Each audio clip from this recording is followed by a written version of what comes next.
जय श्री गणेश दोस्तों। हमारी आज की कहानी का नाम है सहन। कहानी अच्छी लगे तो प्लीज चैनल को सब्सक्राइब कर लीजिएगा। अब शुरू करते हैं कहानी। शिल्पा और विवेक की लव मैरिज, शादी दोनों परिवार की रजामंदी से तय की गई थी। विवेक शिल्पा को कॉलेज के समय से ही जानता और पसंद करता था। भाग्यवश दोनों की नौकरी भी एक ही कंपनी में थी। शिल्पा शुरू से आधुनिक सोच एवं स्पष्टवादी थी, लेकिन विवेक और शिल्पा का रिश्ता विवेक की छोटी बहन काजल और बहनोई दीपक को नहीं पसंद था। दीपक घर के दामाद होने का पूरा फायदा उठाते थे। विवेक के पिता हार्ट और डायबिटीज के मरीज थे। पिता की बीमारी की वजह से कम उम्र में ही घर की सारी जिम्मेदारी विवेक पर आ गई।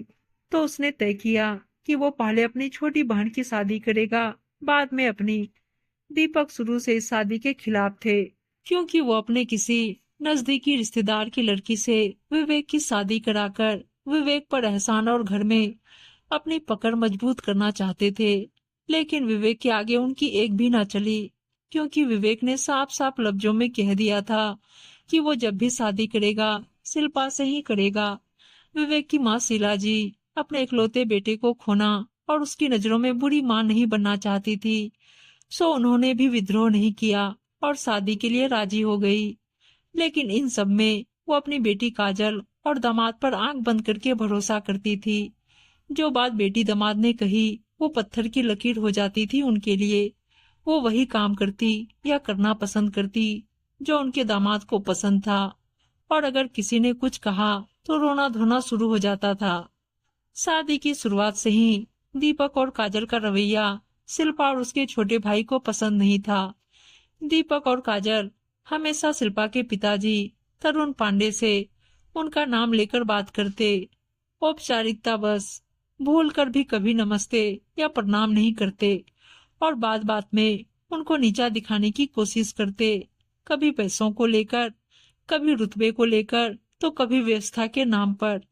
एक दिन शिल्पा ने ये बात अपनी माँ से भी कही, पर उन्होंने ये कहते हुए बात टाल दिया कि हमें क्या करना, ये तो उन लोगों को सोचना चाहिए। लेकिन माँ, मुझे अच्छा नहीं लगता जिस तरीके से वो लोग पापा से बात करते हैं। वो लोग पापा से उम्र में छोटे हैं और बात तो ऐसे करते हैं जैसे वो पापा से कितने बड़े या उनके हम उम्र हो, और बेमतलब का अकड़ में बात करते हैं। मुझे तो लगता है उनको तमीज ही नहीं सिखाई गई। मैं सोच रही हूँ विवेक से इस बारे में बात करूँ। शिल्पा ने कहा, कान खोलकर मेरी बात सुनना। किसको तमीज है किसको नहीं, ये तुझे सोचने की जरूरत नहीं। वैसे भी लड़की वालों को थोड़ा बहुत तो सुनना पड़ता है। वैसे विवेक तुम्हारी पसंद है तो शादी तय होने के पहले ही दीपक और काजल को तुम परख ली होती। एक बात मेरी याद रखना, परिवार के खिलाफ जाकर तुम्हारी पसंद के लिए तुम्हारे पापा ने हामी भरी है, तो अब कुछ भी ऐसा मत करना जिसकी वजह से हमें सबके सामने शर्मिंदा होना पड़े। और वो लड़के वाले हैं तो अकड़ तो रहेगी ही, लेकिन तू एकदम चुप रहेगी। समझी मेरी बात? मैं बेकार में कोई तमाशा नहीं चाहती जिससे कल को समाज में जग हंसाई हो हमारी। शिल्पा की माँ ने गुस्से से कहा। एंगेजमेंट के दिन सभी बड़े सम्मान से एक दूसरे से मिले। पूरा समारोह अच्छे से हुआ। जैसे ही शिल्पा के पापा विवेक के पिता के पांव छूने गए, उन्होंने कुर्सी से खड़े होकर उनका हाथ पकड़ लिया और बोले, अरे समधी जी, ये क्या कर रहे हैं? हम तो बराबरी के रिश्तेदार हैं, गले मिलिए एक परिवार की तरह। शिल्पा ससुर जी की बातें सुन के बहुत खुश हुई कि वो पुराने ख्याल के नहीं, कि तभी वहां काजल और दीपक भी आ गए। शिल्पा के पापा ने कहा, आइए दीपक जी, कुछ कमी तो नहीं रही ना? मैंने सब कुछ आपके कहे मुताबिक ही किया था। तो उन्होंने कहा, अब क्या बोले पांडे जी, ठीक ही है। व्यवस्था तो आपने देखी ही नहीं। हमारे घर की शादियां देखते तो आपको पता चलता कि व्यवस्था किसको कहते हैं। खैर, फिर भी कुल मिलाकर आपने अच्छी व्यवस्था करने की कोशिश की। अभी तो घर के लोग हैं तो चल गया, लेकिन बारात के लिए तो अपनी कमर कस लीजिएगा। ऐसा ना हो कि अभी तो ठीक ठाक जैसे तैसे हो गया, लेकिन शादी वाले दिन हम लोग शर्मिंदा हो जाएं। ये सुनकर शिल्पा और उसके भाई को बहुत गुस्सा आया। अपने पिता का इस तरह अपमानित होना शिल्पा को बहुत दुखी कर रहा था। उसकी आंखों से आंसू आने लगे। वो चाहकर भी कुछ बोल या कर नहीं पा रही थी, क्योंकि उसकी माँ ने उसका हाथ पकड़ रखा था और माँ की आंखों ने शिल्पा के मुंह पे उंगली चाहकर भी अपने पिता के अपमान को नहीं रोक पा रही थी। अपने पिता के साथ हुए इस व्यवहार को वो सहन नहीं कर पा रही थी। घर आने पर शिल्पा की माँ ने शिल्पा और उसके भाई को कस के डांटा। क्या करने जा रहे थे तुम दोनों? और शिल्पा, तू तो बड़ी है, तुझे कहा था ना मैंने, हर बेटी के बाप को सुनना होता है। और कौन सा समधी जी ने कुछ कहा, और रिश्तेदारों की बात का क्या लेना, वो तो कुछ भी बोलते हैं। लेकिन माँ, आपने देखा नहीं उन्होंने कैसे बात की पापा से। शिल्पा के भाई ने कहा, लेकिन कुछ नहीं, तुम दोनों आगे से मुंह बंद रखना बस। शिल्पा की माँ ने कहा। शादी के दिन सभी व्यवस्था की तारीफ कर रहे थे कि तभी अचानक विवेक के जीजाजी शोर मचाने लगे। ये कैसी व्यवस्था है? छोटे बच्चों का स्टॉल कहाँ लगा है? और मेरे बेटे के दूध की भी व्यवस्था नहीं है। 2 महीने का बच्चा क्या स्टॉल पर जाकर खाना खाएगा? शिल्पा के पिताजी ने हाथ जोड़ लिए और बात संभालते हुए कहा, आप चिंता मत कीजिए, मैं अभी करता हूँ। मुझे नहीं पता था कितने छोटे बच्चे भी आएंगे। जैसे तैसे बात संभाली गई। शादी संपन्न हुई और विदाई का वक्त आया। सभी छोटे बड़ों का पैर छू रहे थे। फिर दीपक जी ने चिल्लाना शुरू किया, बंद कीजिए ये सब तमाशा और जल्दी विदाई कीजिए। और पांडे जी, आप क्या औरतों की तरह रो रहे हैं? आप अनोखे पिता थोड़ी ना हैं जो बेटी विदा कर रहे हैं। तभी शिल्पा के पिता ने कहा, बस बस दीपक जी, अभी सारी रस्में पूरी कराता हूँ। इतना सुनते शिल्पा ने अपने आंसू पोंछ लिए और अब उसका सारा ध्यान दीपक पर हो गया। विदाई के समय दीपक ने जैसे ही शिल्पा के पापा को पांडे जी कह के हाथ मिलाने की कोशिश की, शिल्पा का भाई बोल पड़ा, क्योंकि उसके सब्र का बांध टूट चुका था। रुकिए जीजाजी, क्या आपको पता नहीं, बड़ों से हाथ नहीं मिलाते, उनके पांव छूते हैं। और मेरे पिताजी तो आपके पिता समान हैं। क्या आप अपने पिता के साथ भी ऐसा ही व्यवहार करते हैं? मुझे भी आपने यही कहा था ना कि झुककर पैर छुओ। तुम्हें संस्कार नहीं पता क्या कि छोटे बड़ों के पैर छूते हैं? अब आपके संस्कार कहाँ गए?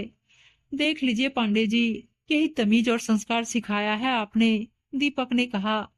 शिल्पा के पापा हाथ जोड़कर दीपक से माफी मांगने लगे और कहा, बच्चा है, गलती से बोल गया, माफ कीजिए। उसकी तरफ से मैं हाथ जोड़कर आपसे माफी मांगता हूँ। दीपक के चेहरे पर नाराजगी और गुस्से के भाव साफ दिख रहे थे, लेकिन सबके बीच में कुछ बोल नहीं पाए और चुपचाप वहां से चले गए। पूरी बारात में शिल्पा के घर वालों के संस्कारहीन होने की बात आग की तरह फैल गई। विदाई हुई। शिल्पा की माँ को डर था कि अब क्या होगा। वहां ससुराल में सासू माँ पहले से ही मुंह फुलाए गुस्से में बैठी थी। ये सब जान के समाज को दिखाने के लिए सारी रस्में निभाई गई। रात में शिल्पा अपने कमरे में फोन पर अपने भाई से बात कर रही थी। वो उससे पूछ रही थी कि माँ ने तुझे ज्यादा डांटा तो नहीं, बाकी सब कैसे हैं और पापा कैसे हैं। तभी शिल्पा की सास ने शिल्पा को आवाज देकर बुलाया और कहा, दीदी जीजाजी घर जा रहे हैं, इनके पैर छुओ। और ये इसी शहर में रहते हैं, तो तुमको इनका मान सम्मान भी करना होगा। और जो तमाशा तुम्हारे भाई ने सबके बीच किया ना, हमारा मन ना होते हुए भी हम तुमको ले आए। हम चाहते तो तुमको वहीं छोड़ देते मायके में, पड़ी रहती उम्र भर, कोई पूछता भी नहीं। नाक रगड़ कर माफी मांगता पूरा मायका, और तुम भी समझी। लेकिन वो तो दामाजी की दरियादिली थी जो तुमको लेकर आ गए। तुम्हारी माँ ने तो तुम्हें तमीज और संस्कार नहीं सिखाया, इसीलिए मैं सिखा रही हूँ। मेरी बेटी दामाद का अपमान मैं कभी सहन नहीं करूंगी। और अब तुम्हारे मायके वालों से हमारा कोई रिश्ता नहीं। वो अब हमारे दरवाजे पर कदम भी ना रखने पाए, समझी। तभी दीपक ने बीच में व्यंग में मुस्कुराते हुए बोला, क्या मम्मी जी, आप भी अभी नई नई है, धीरे धीरे सब सीख जाएगी। शिल्पा समझ चुकी थी कि उसका चुप रहना इस घर में सही नहीं होगा। उसने कहा, माँ जी, पहली बात कि मेरे भाई ने जो किया बिल्कुल सही किया, क्योंकि संस्कार तो सबके एक समान ही होने चाहिए। और मेरी माँ को आपके घर के बारे में नहीं पता तो पहले ही अपने घर के संस्कारों की लिस्ट बता देती। जैसे घर के सामानों की लिस्ट दी आप लोगों ने, बहू के संस्कारों के भी दे देती कि ये बातें सीखना। और आप भी थोड़ा संस्कार काजल और दीपक को दे देती कि बड़ों से कैसे बात करते हैं। दूसरी बात की कोई भी अपने से छोटों के पैर नहीं छूता और ये दोनों लोग मुझसे छोटे हैं, मैं इनके पैर कभी नहीं छूऊंगी। रही बात सम्मान की, तो मैं उतना ही सम्मान और प्यार दूंगी जितना मुझे आप लोगों से मिलेगा। और आखिरी बात, चाहे वो इस घर के बेटी दामाद हो या कोई अन्य सदस्य, मैं भी किसी के द्वारा अपने माता पिता और मायके वालों का अपमान सहन नहीं करूंगी। और विवेक को मैंने पहली मुलाकात में ही ये बता दिया था कि मैं गलत ना करूंगी, ना ही सहन करूंगी। रही बात मुझे मायके भेजने की या छोड़ने की, तो उसके ख्वाब आप सब ना देखें तो ही बेहतर होगा। वैसे भी मैं किसी कानूनी पचड़े में नहीं पड़ना चाहती। बाकी आप सबकी मर्जी, जैसा ठीक समझे चलती हूँ। कहकर शिल्पा अपने फोन पर बात करती हुई कमरे में चली गई। शिल्पा की सास और ननद नंदोई सबके चेहरे का रंग उड़ा हुआ था। उनको समझ नहीं आ रहा था कि किसको क्या बोले, क्योंकि विवेक को पहले से ही अपने जिजाजी का व्यवहार नहीं पसंद था, तो उसने चुप रहना ही बेहतर समझा। और शिल्पा को आज भी सब संस्कारहीन और तेज बहू कहते हैं। उम्मीद है दोस्तों कहानी अच्छी लगी होगी, और अच्छी अच्छी कहानियां सुनने के लिए चैनल को सब्सक्राइब और वीडियो को लाइक शेयर जरूर कर दीजिएगा। धन्यवाद दोस्तों।